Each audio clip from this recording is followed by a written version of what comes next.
Amin. Shalom. Selamat pagi dan selamat hari Minggu yang pertama di bulan Desember ya. Tidak terasa kita sudah di penghujung waktu 2022 ya. Dan seperti tadi sudah dikasih clue-nya bahwa hari ini kita belajar tentang surat kepada jemaat di Efesus ya. Karena memang kita masih membahas tentang gereja ya.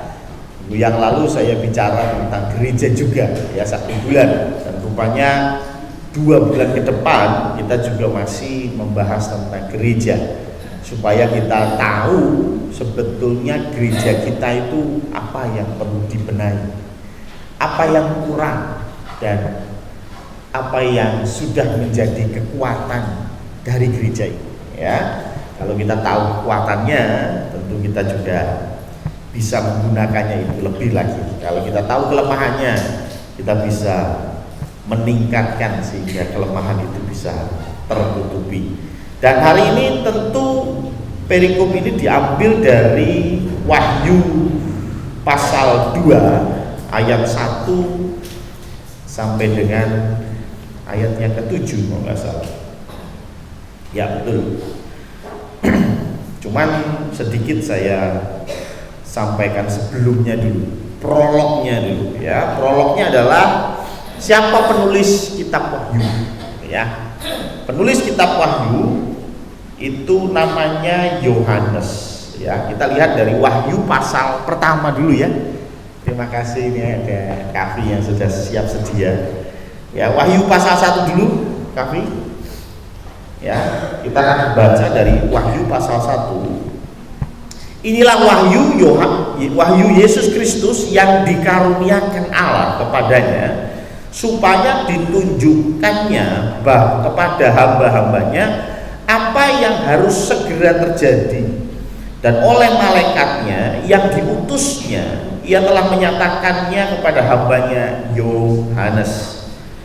Yohanes telah bersaksi tentang firman Allah dan tentang kesaksian yang diberikan oleh Yesus Kristus, yaitu segala sesuatu yang telah dilihatnya.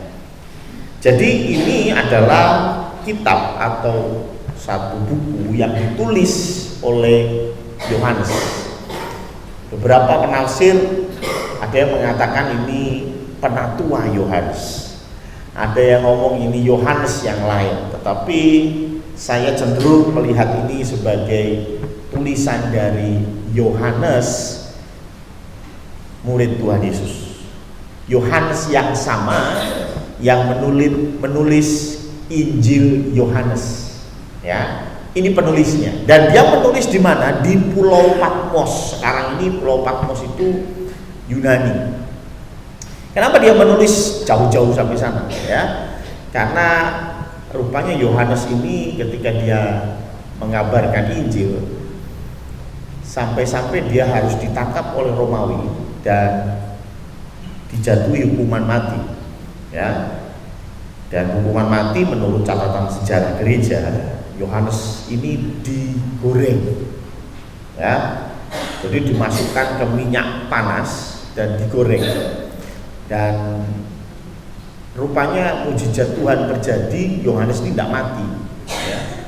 Setelah digoreng hidup-hidup itu tidak mati, dan akhirnya Romawi mengirim Yohanes ke sebuah pulau supaya tidak kemana-mana, supaya tidak mengabarkan Injil, dan pulau itu namanya Pulau Patmos ya. Dan di Pulau Patmos itulah Yohanes mendapat penglihatan tentang kitab Wahyu ini, yang kemudian dia disuruh oleh Tuhan untuk menulisnya.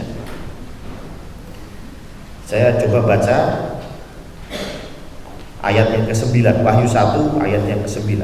Aku Yohanes, saudara dan sekutumu dalam kesusahan, dalam kerajaan dan dalam ketekunan, menantikan Yesus, berada di pulau yang bernama Patmos, oleh karena firman Allah dan kesaksian yang diberikan oleh Yesus.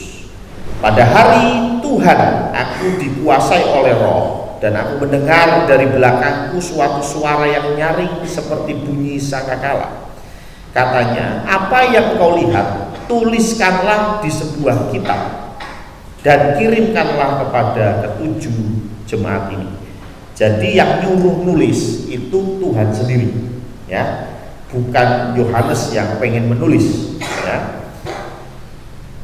Lalu ayat 12, aku berpaling untuk melihat suara yang berbicara kepadaku, dan setelah aku berpaling, tampaklah kepadaku 7 kaki dian dari emas, dan di tengah-tengah kaki dian itu ada seorang serupa anak manusia, berpakaian jubah yang panjangnya sampai di kaki, dan dadanya berlilitkan ikat pinggang dari emas.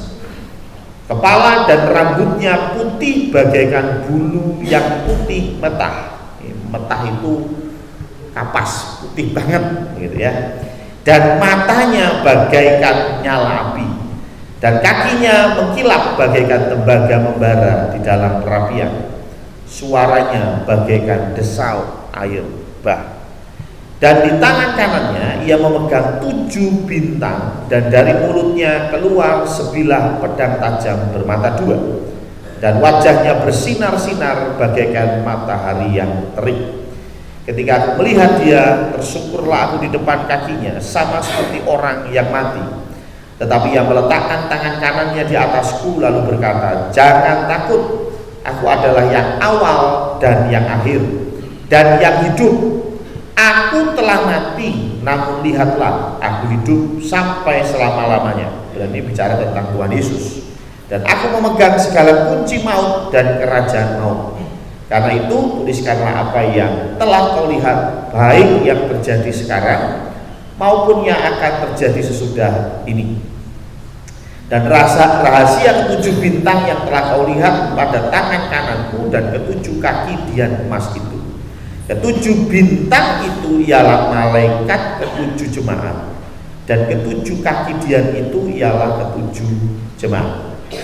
Jadi rupanya penampakan Tuhan Yesus itu menarik, ya, karena dikatakan pakai jubah yang panjang, rambutnya sampai ke kaki, gitu ya, wajahnya bercahaya, rambutnya putih guys, ya.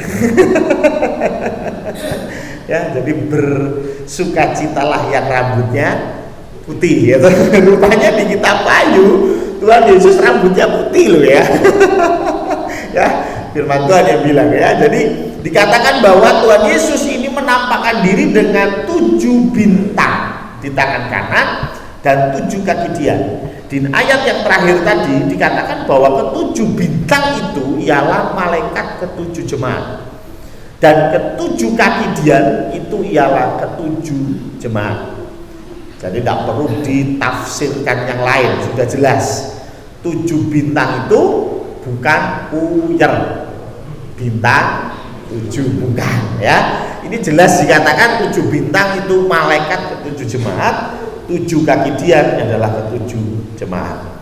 Dan penampakan Tuhan Yesus itu kemudian dicatat oleh Yohanes dan menjadi 7 surat. Dan kita akan bahas itu selama 2 bulan ke depan, ya. Dan hari ini kita akan bicara tentang jemaat di Efesus. Ini surat untuk jemaat di Efesus. Ya, baru kita masuk ke Wahyu 2 ayat yang pertama. Wahyu 2 ayat pertama berkata demikian, tuliskanlah kepada malaikat jemaat di Efesus. Apa maksud malaikat? Ya tadi Pak, tadi sudah ya, Wahyu 1 ayat 20 tadi, ya, 7 bintang adalah 7 malaikat. Nah, cuman pertanyaan saya, apa maksud malaikat jemaat? Ya, apakah berarti setiap gereja itu punya malaikatnya sendiri? Gia Condrokusumo ono malaikat, gitu ya. Nanti Gia Sentiaki ada malaikat, Gia Pringgading ada malaikat sendiri, ya. Kalau ini adalah malaikat yang kita kenal, yang kita tahu di dalam pikiran kita, ya, makhluk gaib yang terbang-terbang itu, ya toh, malaikat. Ngapain malaikat dikasih surat? Pasti Tuhan WA langsung dong ke malaikat, ya kan? Ya, ngapain kasih surat? Apalagi suratnya melalui Yohanes, ngapain? Ya langsung aja Tuhan kasih perintah ke malaikat, selesai sudah. Ya. Nah, artinya ini tentu bukan malaikat seperti yang kira-kira. Kenapa? Karena malaikat ini dalam bahasa aslinya itu malak. Ya. Dari kata malak jadi maleaki, masih ingat ya? Ada nama maleaki itu artinya malaikat, malak, ya. Malak itu artinya utusan. Jadi kalau ada itu utusan, maka sebetulnya ada malaikat, ya. Beneran nih.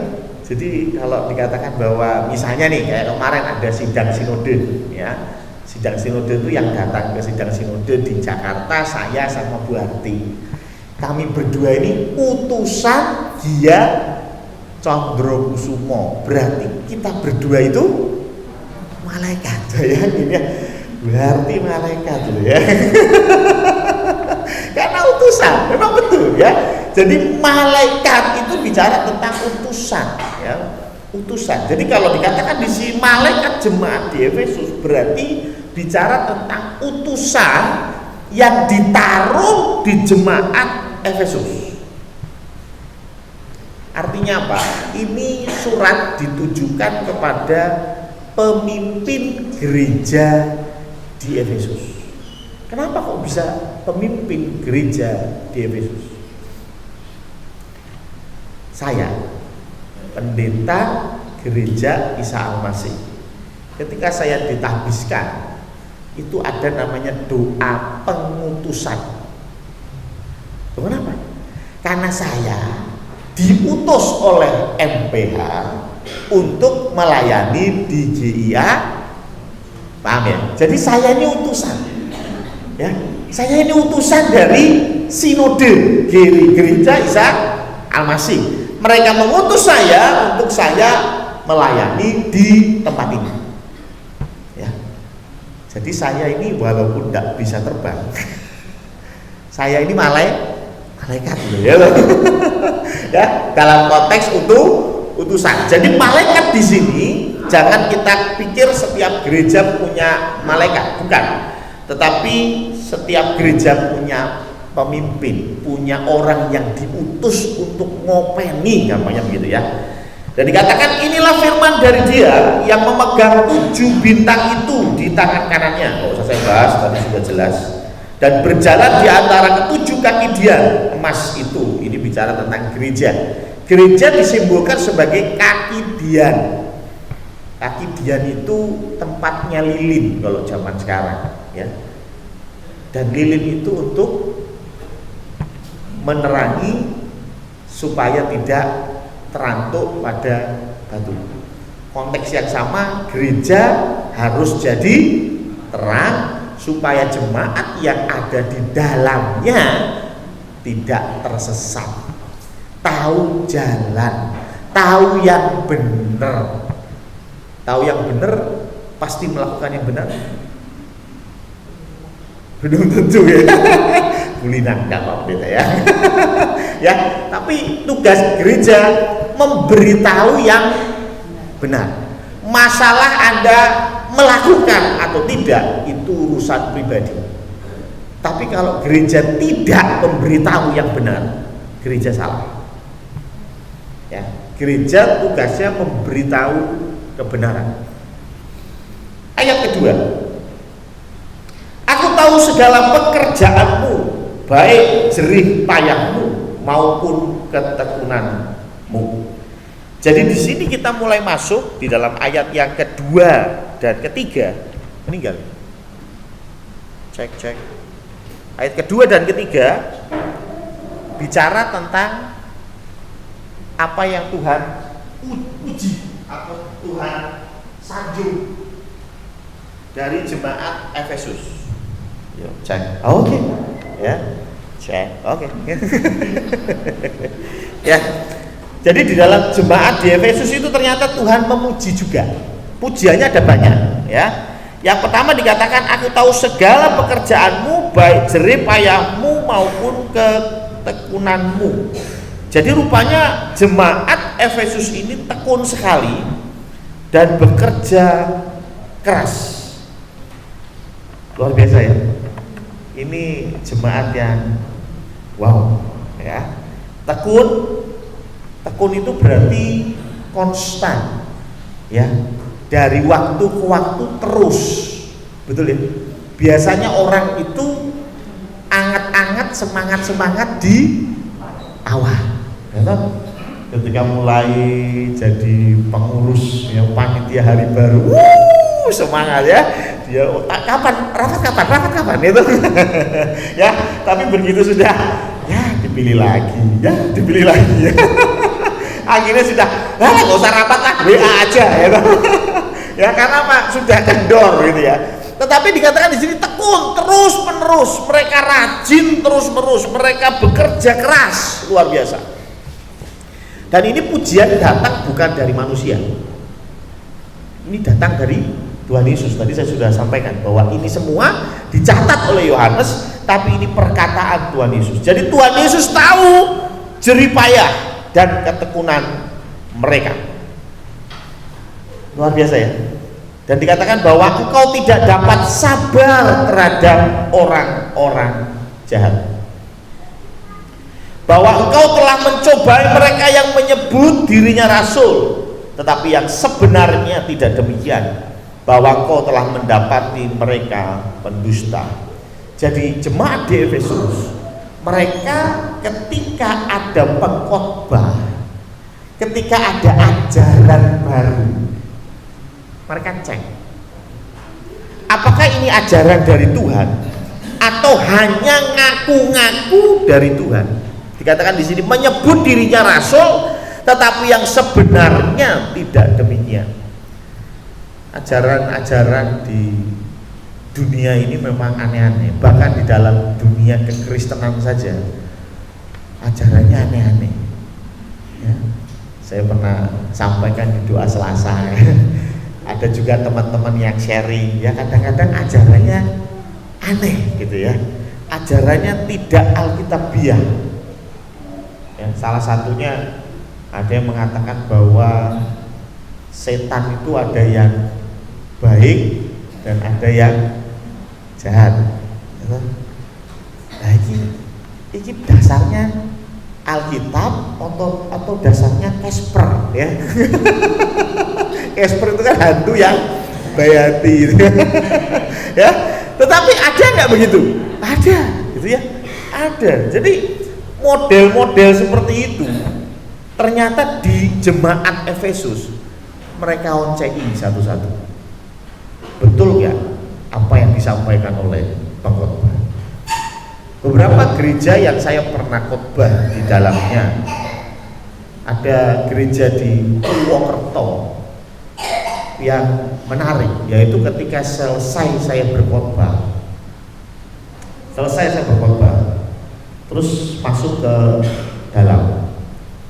Biasanya kalau kita ini kan doa di sini ya, selesai ibadah itu kan doa. Sama, mereka juga masuk ke konsistori, terus kita berdoa di sana. Setelah itu apa coba? Ketua majelis langsung bilang, apakah ada yang ditanyakan dari khotbah Pak Pendeta tadi? Ya, jadi rupanya majelis-majelis di sana setiap ada yang khotbah, mereka mengecek ini ajarannya bener enggak. Kalau sampai ajarannya yang miring-miring sedikit, di konsistori akan ditanya, Pak Pendeta kok tadi Bapak bicara tentang ini, bisa dijelaskan lebih lanjut. Nah, tahu ya. Jadi ketahuan ini salah omong, kan biasa ya, namanya manusia juga kadang-kadang salah omong gitu ya. Bilangnya Tuhan itu baik, jadi Tuhan itu jahat misalnya. Ya, karena salah omong gitu ya. Nah, ketika di konsistori dikupas lagi. Ini kok begini, ini begini. Nanti pendetanya akan menjelaskan lebih lanjut. Kalau memang ini ajarannya tidak benar, minggu depannya itu majelis akan depan jemaat dan menyampaikan poin-poin apa yang tidak pas. Bayangin, ya? Ini saya pernah, ya untungnya waktu di konsistori gak ada yang tanya. Sudah deg-degan itu, kenapa lagi dia? Saya kira habis khotbah selesai, ternyata di sidang dulu. Ya, nah puji Tuhan saya aman. Tapi maksud saya ini baik, ya, ini baik karena Tuhan mengatakan aku tahu segala pekerjaanmu. Jadi ini disanjung oleh Tuhan Yesus, ini diapresiasi oleh Tuhan Yesus. Bahkan saya pernah ngobrol tentang ini dengan teman sesama hamba Tuhan. Mereka bilang begini, masih mending awakmu. Aku dulu pernah diundang ke gereja ini. 1 minggu sebelum khotbah, materi khotbah harus dikirim. Mau diapain? Dipelajari lebih dulu. Ya, jadi materi khotbah itu dikirim dulu gitu ya. Hari ini dikirim, padahal khotbahnya minggu depan. Ya. Oh, mereka, untung mereka gak undang saya ya. Kalau undang saya datangnya Sabtu ya Pak Budi ya. Ya, Pak Budi minta bahan KPK Minggu, datangnya Kamis ya. Ya, kalau mereka undang saya repot ya. Tapi intinya hal semacam itu baik. Ya. Jadi kalau Bapak Ibu dalam konteks kita bergereja, apa yang saya omongin monggo dicek. Ya. Kalau omongan saya nggak pas, ya bener, monggo ditanyakan. Pak, saya nggak paham ini. Kok bisa Anda kesimpulannya begini? Saya tahu ada beberapa teori di dalam kekristenan. Contoh saja, bicara tentang predestinasi, presidensi Allah, bahwa semua itu sudah ditentukan oleh Tuhan. Ya, rambutmu jatuh sehelai saja sudah ditentukan oleh Tuhan. Bahkan engkau lahir, bahkan sebelum lahir Tuhan itu sudah tahu kamu itu masuk neraka atau masuk surga. Jadi kalau Tuhan sudah menentukan saya ini masuk neraka, mau saya jadi pendeta, mau saya jadi penginjil, endingnya nanti saya akan mengkhianati Kristus dan saya akan masuk neraka. Tapi apakah semua kekristenan percaya itu? Tidak. Ya, tidak. Ya tidak masalah. Ya, tidak masalah. Jangan terus ini dijadikan wah berarti ini sesat. Ya ini hanya berbeda cara pandang. Ya, ada yang percaya, ya monggo. Ada yang tidak percaya, silakan. Jangan sampai kerusuhan abad ke-15 terulang kembali. Karena dulu itu pernah ada ribut besar antara Lutheran dengan Calvinis, ya, dan itu hanya gara-gara doktrin yang sepele, ya, bahkan sampai bunuh-bunuhan. Nah itu nggak usah lah ya. Yang penting kita tahu bahwa oh ini masuk dasarnya firman Tuhan. Ya, jangan terus dasarnya apa ya? Saya pernah lihat ada setan baik hati.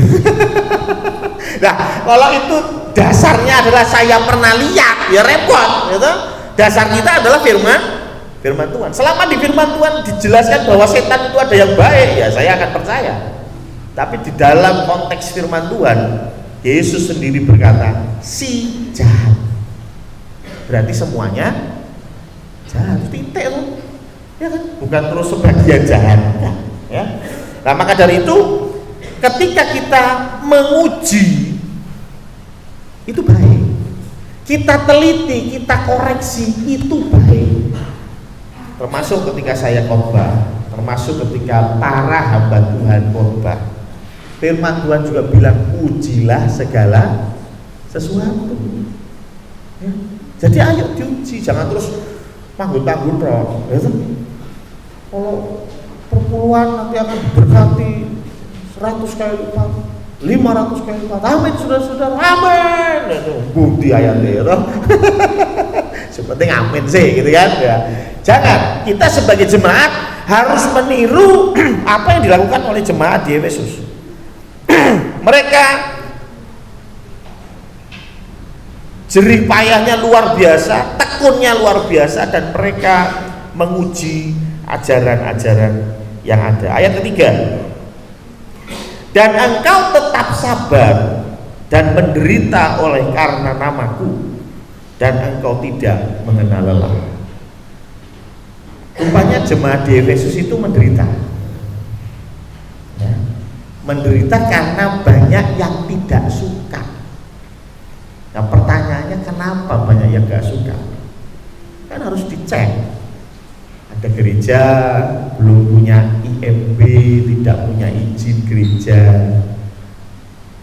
tapi lingkungan tidak kasih izin. Kan sekarang itu kan ada aturannya ya, kalau mau izin itu harus ada dari lingkungan juga. Nggak mau kasih izin, harus dicek. Sing salah lingkungannya opo gereja. Jangan-jangan gerejanya yang setiap kebaktian mengganggu lingkungan. Loh, bisa jadi tuh, bisa jadi. Saya berapa kali ketika lebaran sowan ke sebelah Pak Ali, ya, saya selalu bilang maaf lupa, setiap hari Minggu pagi ganggu jenengan istirahat. Ya. Kenapa? Beliau kan bukan Kristen, jadi hari Minggu ya pasti masih bubuk cantik. Sedangkan di sini Bu Sugeng sudah haleluya, kaget. Ya, makanya saya bilang minta maaf ya Pak, tiap hari Minggu ganggu. Ya, Pak Ali bilang wah tidak apa-apa, saya sudah bangun jam segitu. Waduh puji Tuhan ya. Tapi intinya kadang gereja nggak disukai, orang Kristen nggak disukai, bukan karena nama Kristus, tapi karena kelakuan kita memang jengkelin. Ngerti ya? Ya kalau kelakuan kita jengkelin, ya ayo kita perbaiki. Nah cuman masalahnya kembali, Efesus ini nggak disukai, dianiaya. Kenapa? Yuk kita lihat di dalam Kisah Para Rasul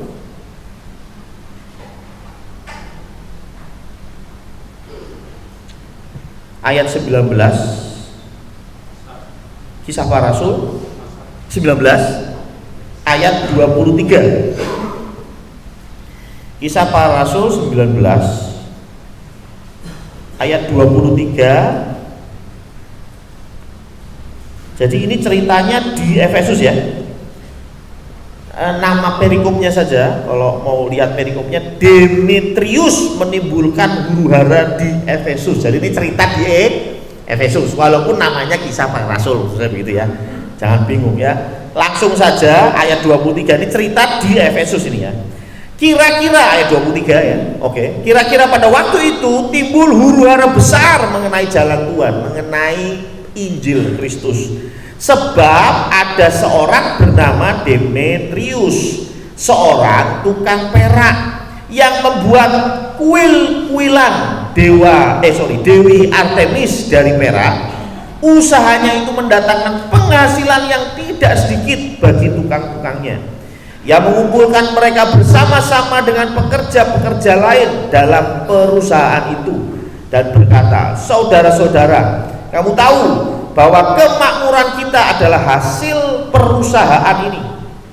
Sekarang kamu sendiri melihat dan mendengar bagaimana Paulus bukan saja di Efesus, tetapi juga hampir di seluruh Asia, maksudnya Asia kecil ya, hampir di seluruh Asia telah membujuk dan menyesatkan banyak orang dengan mengatakan bahwa apa yang dibuat oleh tangan manusia bukanlah dewa. Dengan jalan demikian, bukan saja perusahaan kita berada dalam bahaya untuk dihina orang, tetapi juga kuil Artemis, dewi besar itu, berada dalam bahaya akan kehilangan artinya. Dan Artemis sendiri, Artemis yang disembah oleh seluruh Asia dan seluruh dunia yang beradab, akan kehilangan kebesarannya. Mendengar itu, meluaplah amarah mereka, lalu mereka berteriak-teriak, katanya, besarlah Artemis, dewi orang Efesus. Jadi rupanya salah satu yang menyebabkan mereka tidak disukai, terutama Paulus dalam konteks ini, rupanya ada pengrajin patung ya. Perajin patung ini namanya Demetrius. Bahkan dia sudah punya PT, ya perusahaan ya. Bahkan sahamnya sudah diperjualbelikan. Ya ini mungkin Elon Musk-nya zaman itulah ya. Ya, dia punya perusahaan ya, berkembang pesat, punya pemegang saham, punya karyawan, punya tukang-tukang, wah luar biasa. Dan perusahaannya ini multinasional. Ya tahu, waduh, ya karena apa? Dikatakan sampai seluruh Asia. Jadi artinya mungkin hasil kerajinan dari Demetrius itu dijual sampai ke berbagai kota, gitu ya. Jadi ini bisnis luar biasa. Tapi Paulus mengajarkan bahwa tidak boleh memelihara patung. Tidak boleh, bahkan dikatakan lebih jelas sebetulnya bahwa patung buatan manusia itu bukan dewa. Kenapa ini penting? Sekarang saya mau tanya, kalau ada orang jualan manik-manik gitu ya, manik-manik bentuknya bagus gitu ya, ada bedol-bedolnya banyak, terus dikatakan ini harganya 50.000, oke lah ya, bagus, manik-manik, bisa buat ya istri atau pacar, bolehlah 50.000. Tapi kalau sang penjual itu berkata, kue ini ono kasiate, nek dipakai sama perempuan itu akan mengeluarkan aura, ya, sehingga setiap pria itu akan tertarik gitu ya. Kira-kira kalau dijual 5 juta laku kan? Laku, ya. Paham ya maksud saya? Barang yang harganya nggak seberapa, nek wis diambel-ambeli model ngono iku, harga kan naik. Ketika Paulus bilang, ini tuh cuma patung buatan manusia, bukan dewa. Kira-kira nek patungnya didol 100 juta masih gelem tuku? Ya mungkin masih ada yang beli, tapi harganya ya harga yang normal lah ya, 500.000 gitu kan. Yang buat keringet ya kan? Waduh, biasanya saya bisa jual dengan harga tinggi karena semua orang di Asia percaya ini Dewi Artemis. Tapi ajaran Paulus ini menyebabkan sahamnya dia turun. Ya, ini bicara apa? Ekonomi. Dan logis kalau Demetrius ini tidak suka dengan Paulus. Logis sekali.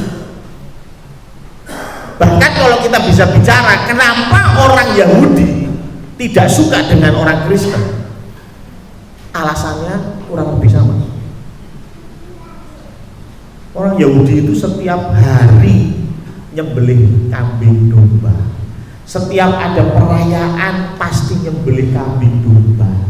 Setiap hari raya, misalnya hari raya Pondok Daun, Paskah, hari raya penebusan dosa, semua itu berhubungan dengan menyembelih kambing domba. Ketika ajaran Kristus datang, domba yang dimaksud itu adalah Kristus sendiri. Domba yang disembelih setiap hari itu sudah digenapi oleh Yesus Kristus yang mati di atas kayu salib. Dan sejak itu orang Kristen tidak lagi nyembelih domba. Kira-kira sih bengok sama sing dodol domba. Paham ya maksud saya? Waduh, repot ini. Kalau semua orang Yahudi jadi Kristen, repot. Kenapa domba saya nggak laku, kambing saya nggak laku, lembu saya nggak laku? Padahal yang jual itu siapa? Imam besar. Bagaimana saya tahu? Tuhan Yesus pernah marah dan memutarbalikkan penukar uang di bait Allah. Ini hubungannya sama itu. Ya, bahkan imam besar itu jual harga domba jauh lebih tinggi dari harga pasaran. Kenapa? Buat Tuhan loh. Ini korban sembelihan loh. Makanya ada satu omongan ya, satu pribon yang mungkin beberapa orang masih pegang. Katanya kalau apa mau beli peralatan kematian ya, tidak boleh ditawar. Kalau beli peti, beli ya atau kembang, nggak boleh ditawar. Kira-kira Bu Arti nawar.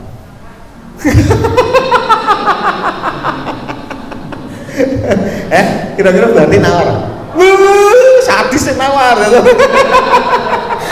Loh, maksud saya gini loh, logika sederhana. Kenapa sih penjual ngomong orang itu ditawa sarung?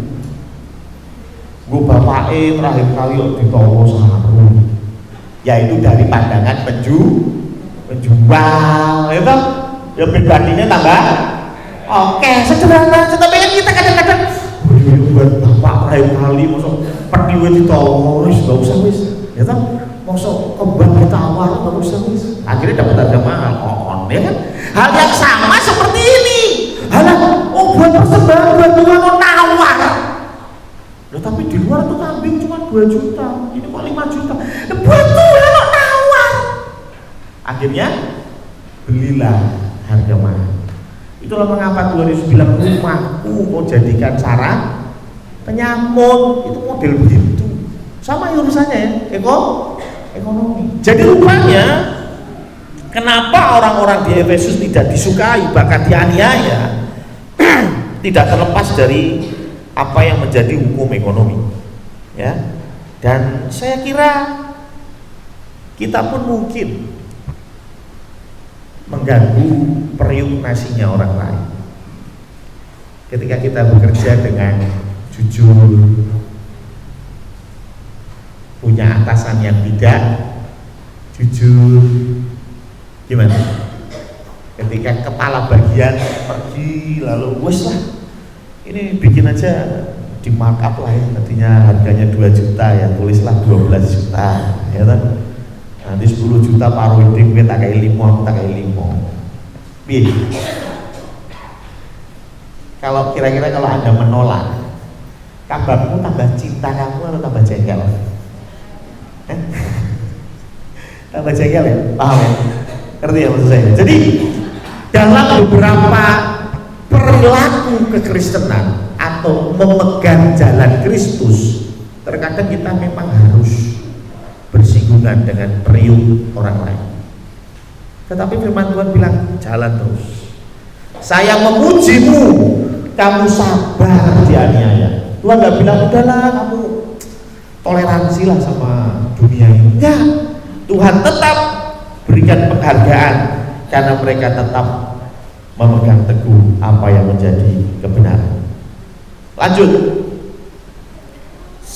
ayat yang kelima. Jadi yang namanya jemaat di Efesus itu, sekali lagi saya ulangi, mereka pekerja keras, mereka siap menderita, bahkan sudah menderita.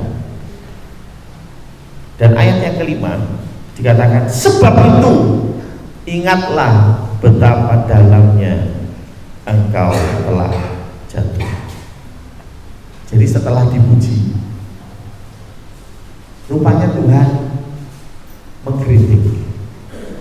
Setelah dipuji, Tuhan mencela. Ini menarik ya, karena Tuhan fair. Nek api yo dipuji, nek elek yo dikritik. Kadang-kadang kita ini sudah nggak objektif.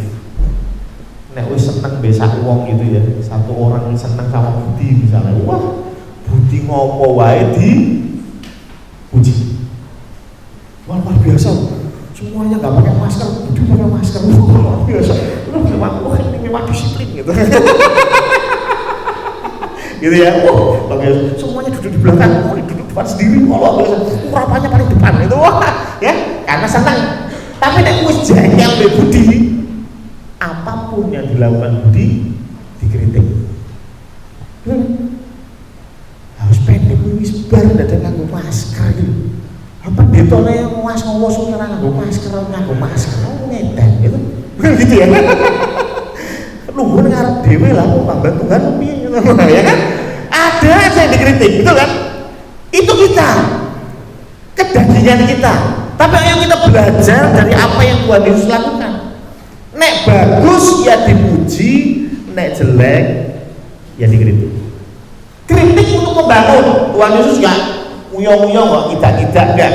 Tetapi dikritik supaya bangkit. Ketika main musik dan memang perlu diberi masukan, ya diterima dengan syukur. Jangan terus pokoknya Pak Eko sih main, jos. Loh, Pak Eko bisa nggak mainnya kurang bagus? Bisa. Yang mungkin mikirin tanggal tunggu cicilan itu. Kuncinya keliru itu, mencetak itu meleset, kan bisa itu. Ya hal itu bisa terjadi, ya nggak masalah, kita kasih masukan, kritikan supaya apa? Semakin ke depan semakin baik. Jangan terus pokoknya is benci apa yang dilakukan semuanya jelek. Tidak. Tuhan fair. Nek bagus ya dipuji, nek jelek dikritik. Dan apa yang membuat dikatakan engkau telah jatuh, bahkan dikatakan dalamnya engkau telah jatuh. Bertobatlah dan lakukanlah lagi apa yang semula engkau lakukan. Jika tidak demikian, aku akan datang kepadamu dan aku akan mengambil kaki dianmu dari tempatnya jikalau engkau tidak bertobat. Menarik kalau kita melihat jemaat Efesus sedikit saja mundur. Siapa yang mendirikan jemaat di Efesus? Percaya saya sudah persiapan. Ya, pendiri dalam Kisah Para Rasul 18 ayat 19 sampai 21 tertulis di situ ada Paulus, Priscilla dan Aquila datang ke Efesus. Paulus, Priscilla dan Aquila. Paulus ini rasul besar. Priscilla dan Aquila ini adalah satu pasang suami istri yang punya pemahaman Alkitab yang luar biasa. Bahkan pernah ada satu orang namanya Apolos datang ke Efesus. Ketika Apolos datang ke Efesus, Apolos ini orangnya cerdas, pandai berbicara, ya, fasih berbicara dan memahami kitab suci. Kadang-kadang ada orang yang fasih berbicara tapi nggak ngerti kitab suci. Ada nggak orang yang begitu?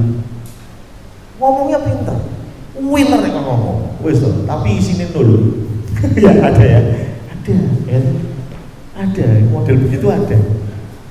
Bahkan di TV banyak kita lihat ya. Ya, ngomongnya luar biasa ya. Wah, semua bisa dijawab dengan baik, tapi dulu ada. Tapi ada orang yang pintar betul, tapi ngomongnya nggak pintar. Ya, model begini lebih enak baca bukunya daripada dengerin dia khotbah. Ya. Ini jadi menyinggung satu nama ya. Ada yang tahu Pak Pendeta Gunawan Susanto ya, di Gereja Isa Al-Masih Dr. Cipto. Ya, beliau mantan ketua umum MPH ya, Sinode. Waduh, beliau orang pintar. Tapi kalau ngomong itu lemah lembut. Ya, yang jadi masalah kalau beliau khotbah bertahan 5 menit aja sulit ya. Ya, karena ngomongnya itu datar. Waduh, itu enak sekali buat tidur. Ya, jadi rupanya ada orang-orang yang pintar, gitu ya, pintar. Tapi rupanya ngomongnya kurang matang, gitu ya, kurang matang. Tapi Apolos ini sudah pintar bicara, dia juga memahami apa yang dia bicarakan. Wih, mantap. Tapi Apolos ini rupanya sedikit kurang pemahaman tentang Alkitab. Dan dikatakan bahwa Priscilla dan Aquila mengundang Apolos ke rumahnya, makan bareng, dan ketika makan bersama, Aquila dan Priscilla mengajar Apolos. Jadi Apolos itu diajar oleh Aquila dan Priscilla. diajar tentang firman Tuhan. Ini loh, khotbahmu yang salah itu ini. Khotbahmu yang kurang pas ini. Waduh, luar biasa. Ada jemaat yang khotbahi pendeta. Luar biasa ya. Jadi saya habis khotbah gitu, terus tiba-tiba diundang sama Mbak Dewi ke rumah gitu ya. Pak Pendeta bisa ke rumah, ada bakso, di rumahnya Mbak Dewi. Saya diberitahu tentang firman Tuhan. Wih, luar biasa ya. Luar biasa. Betul ya? Jarang ada begitu ya? Jarang. Tapi Aquila dan Priscilla lakukan itu. Jadi rupanya pendirinya ada kemungkinan Paulus atau ada kemungkinan Priscilla dan Aquila. Siapapun yang mendirikan, entah Paulus, entah Aquila dan Priscilla, dua-duanya tokoh besar. Pendirinya tokoh besar. Bahkan kalau kita lihat di dalam firman Tuhan, Efesus ini pernah dilayani oleh Paulus selama 2 tahun. Kisah Para Rasul 19 ayat 1, 8, dan 10. Kemudian dia layani oleh Apolos, tadi saya sudah bicara. Kisah Para Rasul 18 ayat 24 dan 27. Bahkan di Kisah Para Rasul 20 ayat 31, Paulus balik lagi dan diam di sana selama 3 tahun. Timotius pernah ada di sana, diutus oleh Paulus, tertulis di 1 Timotius 1 ayat 3. Dan yang terakhir tidak ada di Alkitab. Namanya Rasul Yohanes, penulis kitab Wahyu, penulis Injil Yohanes. Yohanes ini menghabiskan masa tuanya di Efesus. Bahkan sampai meninggal pun dia di Efesus. Sampai sekarang pun ada kuburannya Santo Yohanes. Di mana? Efesus. Memang tidak tertulis di Alkitab. Karena ketika Yohanes datang ke sana, Alkitab sudah selesai ditulis. Jadi nggak bisa dimasukin lagi gitu ya. Tapi intinya kalau kita lihat ada Paulus di situ, ada Priscilla, Aquila, ada Apolos, ada Timotius, bahkan ada Rasul Yohanes. Orang-orang besar sudah mendirikan gereja Efesus, sudah melayani jemaat Efesus. Tapi kenapa jemaat Efesus bahkan dikatakan jatuh begitu dalam? Ya tadi yang saya bilang, jangan bangga punya pendeta yang hebat. Jangan bangga punya hamba Tuhan yang terkenal, karena itu tidak jadi jaminan engkau baik di hadapan Tuhan. Ya, lu gereja Salmasi Condrokusumo kurang apa? Ya, pendiri gereja Salmasi, ya, yang saya tahu gembala pertama siapa? Pak Christopher. Ada yang pernah ke gerejanya Pak Christopher di Solo? Ada ya, beberapa sudah pernah ya. Gerejanya Pak Christopher besar, pendeta besar, orang Solo semua kenal Pak Christopher. Ya, wah hebat loh dia Condrokusumo nih, wah pendirinya nggak kalah sama gereja Efesus ya. Ya, yang kedua, gembala yang kedua Pak Pendeta Joko. Waduh, wah itu juga terkenal saat Semarang ya. Setiap main ke Semarang kenal ya. Kemarin hari Jumat saya melayani retreat anak SMK juruan SMK Negeri 1 Pati. Oh mudah ya, tapi mereka retreatnya di Bandungan ya. Saya diminta khotbah di sana. Salah satu gurunya ternyata dulu pernah di kota Semarang. Oh, jenengan anaknya Pak Joko. Weh, saya kenal. Weh, ternyata orang Pati yang kenal itu Pak Joko ya. Luar biasa ya. Jadi artinya gereja kita pun nggak kalah loh sama gereja Efesus. Tapi itu bukan jadi jaminan bahwa gereja ini atau jemaat ini akan baik-baik saja.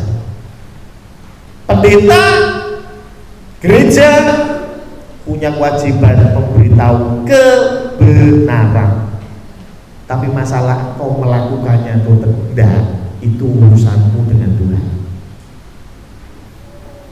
Anda mau masuk gereja manapun, pendetanya sebesar apapun, pendetanya sehebat apapun, sekarismatik apapun, sesakti apapun, pendetaku sakti, bisa ngerti, gitu. Pojok kanan kayak masalah keuangan, pojok kiri masalah keuangan, depan masalah keuangan. Kalau itu gampang, aku bisa masalah keuangan, ya. Yang memang umumnya ngui gitu ya. Tapi itu tenang loh, pendetaku luar biasa. Ya tiba-tiba tuh dari ujung dipanggil ke depan. Kamu anaknya Pak ini ya, kamu punya masalah ini, didoakan, geblak. Luar biasa. Pendetaku hebat. Boleh bangga dengan pendeta. Tapi kalau kau tidak melakukan kebenaran, buat apa? Ngerti ya? Ya? Kalau kau tidak melakukan kebenaran, buat apa? Pendetaku tuh wah, kalau ngomong begitu jelas, detail, luar biasa. Kami jadi mengerti tentang kebenaran. Iyo, monggo lakok ke orang. Ya kalau itu nanti dulu Pak. Ya udah ya, sama aja, percuma. Mau Rasul Paulus khotbah di sini pun, kalau Anda tidak mau melakukannya, buat apa? Ngerti ya? Sama halnya dengan gereja di Efesus, jemaat di Efesus, dikatakan betapa dalamnya engkau jatuh. Bahkan dikatakan kau harus segera bertobat. Emang dosanya apa sih? Dosanya lakukan lagi apa yang semula engkau lakukan. Karena semula mereka punya yang namanya kasih, ayat yang keempat ya. Namun demikian akan mencela engkau karena engkau telah meninggalkan kasihmu yang semula. Jadi dosanya atau kesalahan dari jemaat di Efesus itu mereka meninggalkan kasih yang semula. Loh sebentar Pak Pendeta, tadi kan sudah disebut nih, mereka dianiaya pun sabar, mereka menguji para pengkhotbah, mereka begitu giat melayani Tuhan. Bahkan kalau kita mau melihat di ayat 6, mereka membenci. Oh, Tuhan senang loh kita membenci, jangan dipotong. Tetapi ini yang ada padamu ayat 6, yaitu engkau membenci segala perbuatan. Orang Kristen boleh membenci? Boleh. Membenci perbuatan, bukan orangnya. Amin. Nek ana wong senengane ngapusi, kita benci ngapusi nih maksudnya. Kowe kok orang mari-mari itu ngapusi, tapi orangnya tetap kita kasih. Betul? Kita doakan tiap hari, ndang tobat. Paham ya? Kita membenci apa yang dilakukan. Makanya firman Tuhan bilang, kamu hebat, engkau membenci segala perbuatan. Ada di sini kan yang bukannya membenci malah mendukung. Ada, ya toh? Seperti sudah punya gandengan, sudah diberkati Tuhan, tapi masih buka cabang. Bener apa bener ini? Hah? Ada suaranya ya? Bingung. Bapak belum tahu mungkin belum tahu ya. Ya, Bapak belum pernah diajari sekolah minggu ya. Ya, sudah punya pasangan yang sah, sudah punya istri, sudah punya suami. Ya tuh, ana lega ora apa-apa. Tapi nek sudah punya istri, sudah punya suami terus buka cabang, gandeng kanan, gandeng kiri piye? Bener apa bener? Salah ya? Setuju ya kita ya? Salah ya? Tapi dibenci orangnya? Nah, kita benci perbuatan.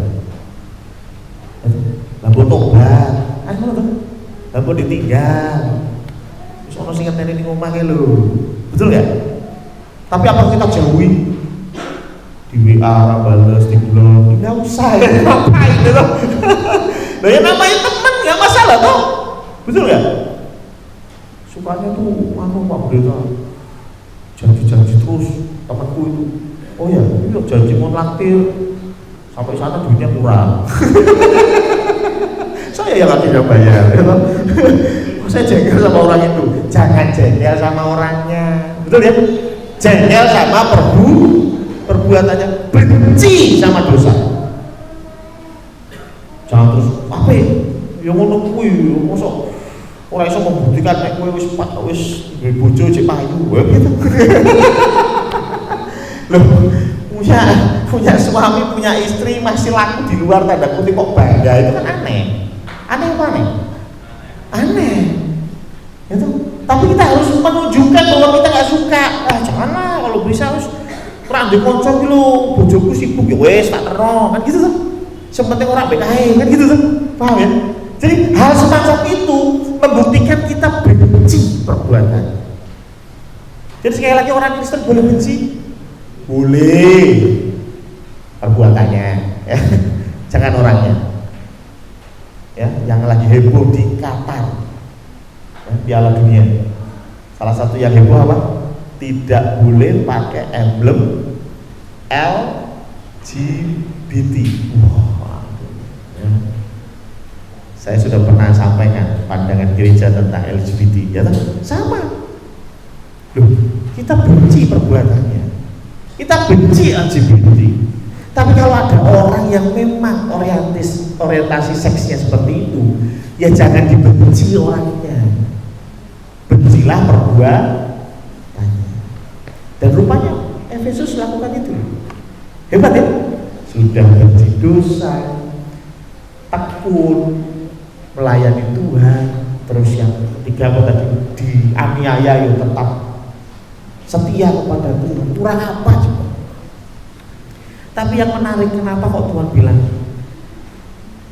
kasihmu itu sudah gak kayak dulu, karena engkau telah meninggalkan kasihmu yang mula-mula. Memangnya kasih yang mula-mula seperti apa? Nah, kasih yang mula-mula sebetulnya tadi dikutip sama Mbak Ning. Penulisan kitab Efesus, di sini kan ada kitab Efesus tadi, Mbak Ning mengutip dari Efesus ya. Kitab Efesus ini ditulis selisihnya dengan Wahyu itu 40 tahun. Ya, jadi kitab Wahyu itu ditulis setelah 40 tahun surat ke jemaat di Efesus. Karena itu ketika kita lihat di dalam Efesus 6 ayat 24. Efesus 6 ayat 24. Kasih karunia menyertai semua orang. Ini bicara tentang jemaat di Efesus, yang mengasihi Tuhan kita Yesus Kristus dengan kasih yang tidak binasa. Mantap.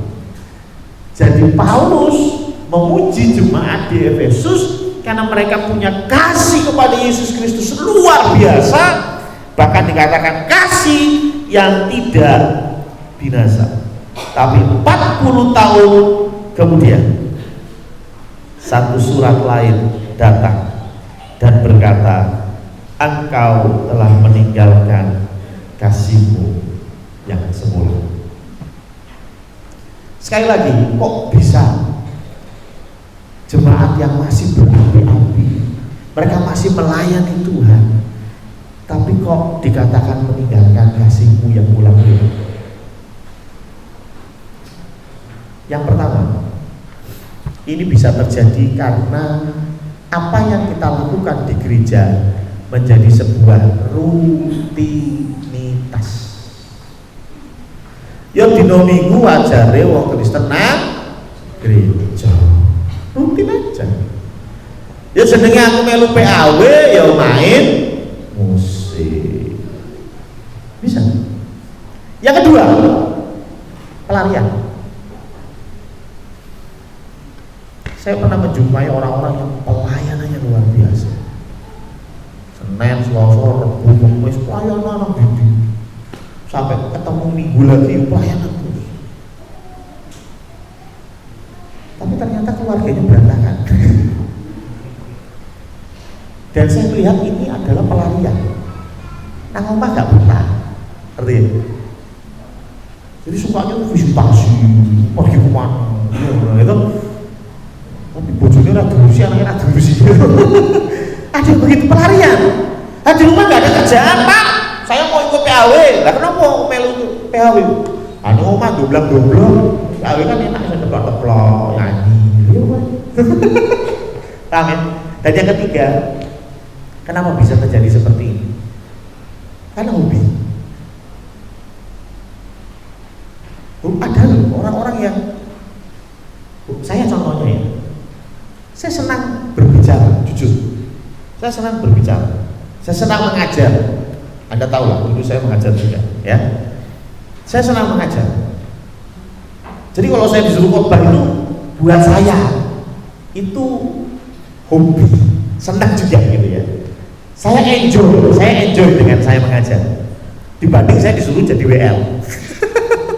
Ya, kalau saya disuruh jadi WL, keringat dingin ya, ngomong-ngomong gitu. Ya, saya kalau lihat Bumi ya, kalau lihat Buarti, WL, wah luar biasa ya. Karena kasih Tuhan begitu besar, mari kita nyanyikan. Kingkong badannya besar. Haleluya. Saya tuh nggak bisa gitu ya, menggadungkan prolog dengan lagu itu saya nggak bisa. Ya, makanya saya nggak berani yang model begitu kan. Biasanya kan kalau WL kan begitu ya.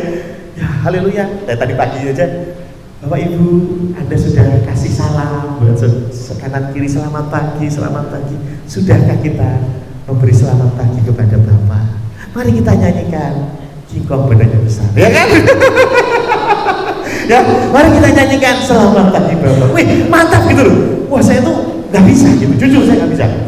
Ya, makanya ketika memang dalam satu kasus saya harus memimpin, bahkan ujian pun saya harus memimpin.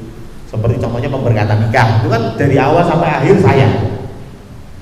Ya saya nggak banyak bicara, saya ngomong ya kita nyanyikan kasih itu lemah lembut, nyanyi. ya kita nyanyikan Tuhan Yesus baik, ya nyanyi. Karena saya nggak bisa ngasih prolog gitu ya. Karena memang saya nggak suka dan nggak bisa, paham ya?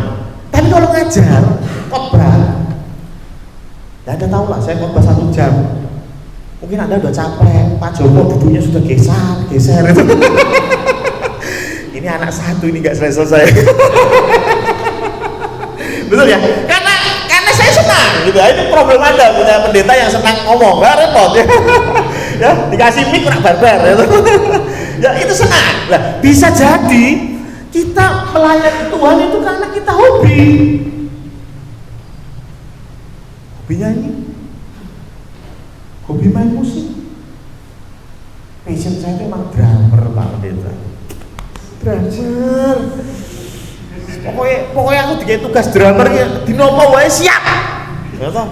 Karena saya memang suka ngedrum. Paham ya maksud saya? Jadi melayani Tuhan dengan sepenuh hati, ngedrum mau jam berapapun, latihan kapanpun siap. Yang penting saya ngedrum. Karena memang dia hobi ngedrum. Paham ya? Makanya bahaya sekali kadang-kadang kalau seperti saya ini suka khotbah, suka ngomong gitu ya, ceritanya gampangnya suka ngomong.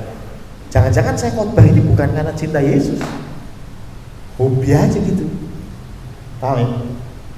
Ketika Anda, ya saya paham Anda lebih mudah melayani apa yang Anda suka. Saya mengerti ya, kalau Anda gak suka ngomong terus kemudian terpaksa harus khotbah, pasti belepotan juga. Ya toh, pasti saya akan memilih orang-orang yang memang pinter ngomong dan biasa ngomong, dan mungkin biasanya orang seperti itu suka ngomong gitu ya, sehingga ketika khotbah itu enak gitu ya. Tapi model seperti ini berbahaya. Kadang kita bisa terjebak apa yang terjadi di dalam jemaat Efesus. Setelah 40 tahun berlalu, rupanya hobi, rutinitas itu yang terjadi. Tidak ada lagi kasih. Memang suka ngeritikin pendeta yang khotbah. Ya kan? Ya. Kan tadi kan dikatakan kalau pendeta khotbah harus diuji gitu ya. Wah, ya diujilah segala sesuatu gitu ya. Wah, coba itu. Wah, setiap ada yang khotbah, saya uji Pak Pendeta. Ya toh? Nopo? Yo ben pendeta izin gitu. Ya berarti kan pujianmu salah. Ya memang Anda sukanya ribut gitu ya, paham ya? Wah, sukanya memang bongkar semua gitu ya. Nggak ada kasih. Melayani nggak ada kasih. menyampaikan firman Tuhan menggebu-gebu, semangat, orang bayarannya semangat. Ternyata hobi. Lah hobi itu kan Anda nggak dibayar pun lakukan. Betul ya? Orang yang hobinya sepak bola nggak dibayar, bahkan bayar, tetap mangkat. Betul? Kan nggak semua orang main sepak bola dibayar kayak Ronaldo, ya Ronaldo, ya, enggak tuh. Ya, sekali gol sekali berapa miliar itu enggak ya? Enggak. Kalian bayar duit, bahkan beli sepatu, beli baju, gitu. Saya punya teman tuh namanya Pak Mustaqim, enggak Pak Mus doang ya. Ya, postingannya numpak sepeda tekan Bandung, masya Allah, ya kan? Hobi. Nah, buat saya, rak sudi, gitu. Itu rak sudi numpak tekan Bandung, lah apa? Numpak bis itu enak, ngepit tekan Bandung, itu kurang kerja, betul ya? Tapi buat Pak Mus, hobi. Dia nggak dibayar pun berangkat, bahkan dia keluar duit untuk itu. Kadang-kadang pelayanan kita di gereja, maaf, ya memang Anda nggak dibayar ke pelayanan di gereja, enggak. Tapi rupanya hobi, seneng gitu. Saya tuh seneng sama anak-anak, jadi saya di sekolah minggu, ketemu anak-anak kecil, itu seneng saya. Ya bagus, saya bilang bagus. Tapi harus dicek, apakah yang Anda lakukan karena hobi, karena rutinitas, atau karena cinta Tuhan? Gimana cara ngeceknya? Apa itu cinta? Kalau kau mencintai, engkau tidak hanya melakukan apa yang perlu dilakukan. Kalau kau mencintai, kau tidak hanya melakukan apa yang kau sayang, apa yang kau senangi, apa yang kau hobi, tapi kau melakukan apa yang diperlukan. Walaupun itu nggak menyenangkan. Kalau kau suka bola, kau mencintai bola. Siapa di sini yang senang bola? Ada lah ya Pak Eko. Ya. Wih, suka bola juga? Wih, luar biasa ya. Kalau suka bola, Piala Dunia ini mainnya jam berapa? Jam berapa? Masuk jam 10? Jam 2? Betul.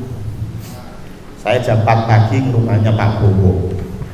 Setengah pagi ke rumahnya Pak Bowo. Tak kira Pak Bowo masih tidur gitu ya, karena besoknya kerja kan. Lagi ngapain kira-kira? Nonton bola. Bahkan pulau nuwun, saya Pak Pendeta 5 menit gitu.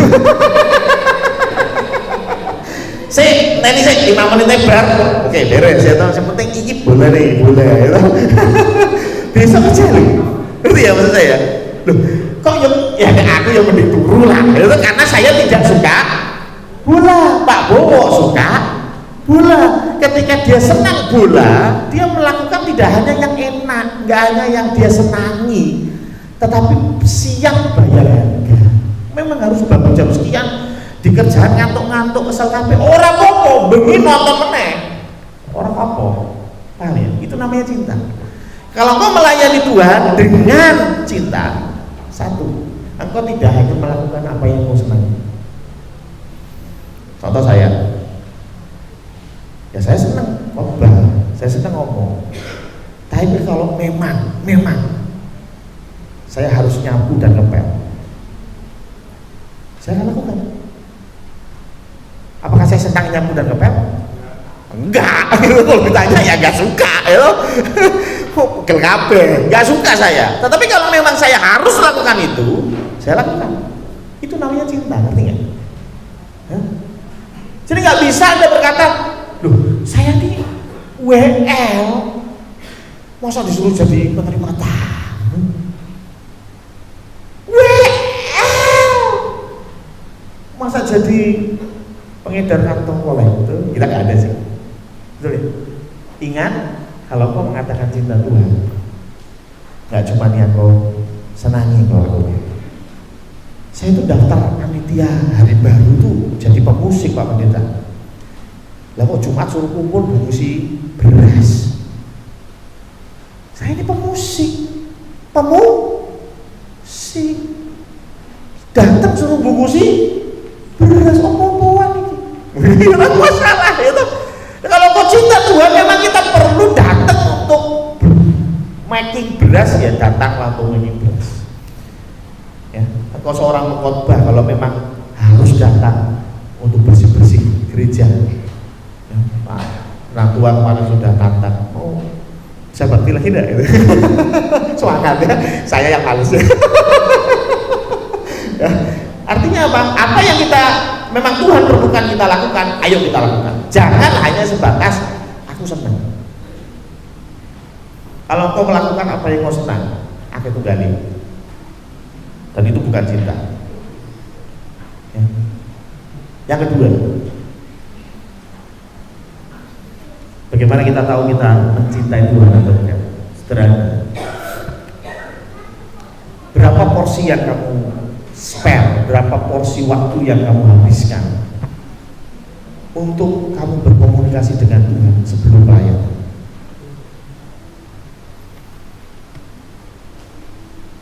Betul? Saya latihan Pak Pendeta, Sabtu saya latihan 2 jam sebelum saya jadi WA. Bagus. Latihan 2 jam bagus. Pimpin pujian setengah jam bagus. Doamu berapa jam? Ngerti ya? Kadang-kadang kita mikirnya apa? Persiapan. Loh, saya pun ditegur oleh firman Tuhan ini. Saya mempersiapkan khotbah enggak? Sebentar, berjam-jam. Cuma pertanyaan saya lagi, berapa jam saya doa? Ada seorang teolog berkata, harusnya seorang pelayan Tuhan lebih lama menghabiskan waktu berkomunikasi dengan Tuhan daripada mempersiapkan. Bukan berarti saya bilang mempersiapkan nggak penting. Jangan terus sudah mau Sabtu masa latihan dungu wae ya ora. Ya tetap harus latihan. Cuma maksud saya berapa banyak porsi yang Anda lakukan untuk punya hubungan dengan Tuhan. Itulah mengapa saya selalu mendorong untuk teman-teman yang pelayanan. Ayo kita doa Selasa. Minimal kalau engkau hari Minggu ini kau tugas, Selasa kita kau doa, gitu. Pokoknya saya Pak Pendeta Israel. Seperti kan Sabtu aku latihan Minggu pentas api. Iya bener. Lu jemaat Efesus apa kurangi? Luar biasa dipuji Tuhan. Tapi Tuhan singgung satu hal yang paling mendasar. Cintamu sudah hilang. Pernah dengar ceritanya maling kundang ya? Pasti tahu ya, maling kundang itu kan yang dikutuk jadi batu. Saya lupa ingat, tapi kayaknya ceritanya ada keluarga yang cukup miskin, lalu anaknya merantau dan sukses. Dan ketika anaknya sukses merantau pulang tidak mengakui ibunya, intinya begitu ya, intinya begitu. Ketika kita pelayanan dan kita nggak mendasarinya itu dengan doa, nggak mendasarinya itu dengan hubungan kita dengan Tuhan,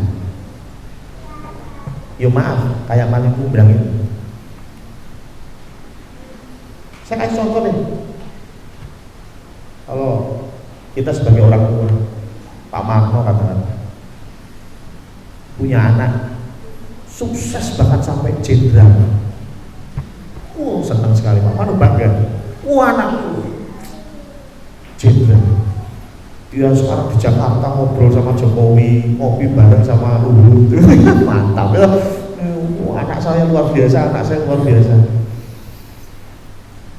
tapi bahkan WA sama bapaknya pun gak pernah, datang ke Semarang menjenguk bapaknya pun gak pernah, telepon buru-buru. Sedangkan tetangganya Pak Marno, Pak Pur, anakku cuma kopral, tapi tiap hari datang ke rumahnya Pak Pur, ngobrol sama Pak Pur. Tiap hari datang ke rumahnya Pak Pur, ngobrol sama Pak Pur. Anaknya cuma kopral, Pak Marno anaknya jenderal. Saya mau tanya, Lebih bahagia mana? Pak Pur atau Pak Mar? Ngerti ya? Ngerti ya maksud saya? Mungkin Tuhan di surga lihat, wah pelayan luar biasa, wah kamu menangkan banyak jiwa, wah kamu khotbah yang dengerin ribuan orang. Yang Tuhan nantikan kamu datang duduk di kakinya. Jangan terus-terusan jadi Marta, tapi jadilah Maria. Itu membuktikan cintamu masih. Tapi kalau kau hanya, wah yang penting kan saya dikirimi di WA group, saya ngulik. Waduh ya, lagunya apa saya ngulik dulu loh Pak Pendeta. Di rumah tuh saya persiapan juga ketika latihan itu tinggal jalan. Bagus, saya bilang bagus, dan itu akan membuat pelayanmu semakin luar biasa. Tapi saya takut Anda seperti jemaat di Efesus. Tuhan datang dan berkata, kasihmu hilang. Dan Tuhan bilang, kalau kau tidak bertobat, kaki dia itu akan diambil daripadamu. Bicara apa? Tidak ada keselamatan. Kan seperti yang saya bilang, Tuhan menciptakan kita bukan untuk jadi pemimpin ujian. Tuhan menciptakan kita bukan untuk melayani Tuhan yang bukan. Tuhan menciptakan kita untuk jadi rekan sekerjanya. Rekan sekerjanya atau ngobrol terus piye. Betul? Ayo kita dulu. Ayo baca firman. Ya, terlebih untuk Anda yang pelayan harus baca firman, harus berdoa. Jadikan itu porsi yang khusus ketika kau melayani Tuhan. Kalau perlu bahkan berpuasa sebelum melayani. Itu menunjukkan engkau serius dengan Tuhan. Pelayananmu didasarkan atas cinta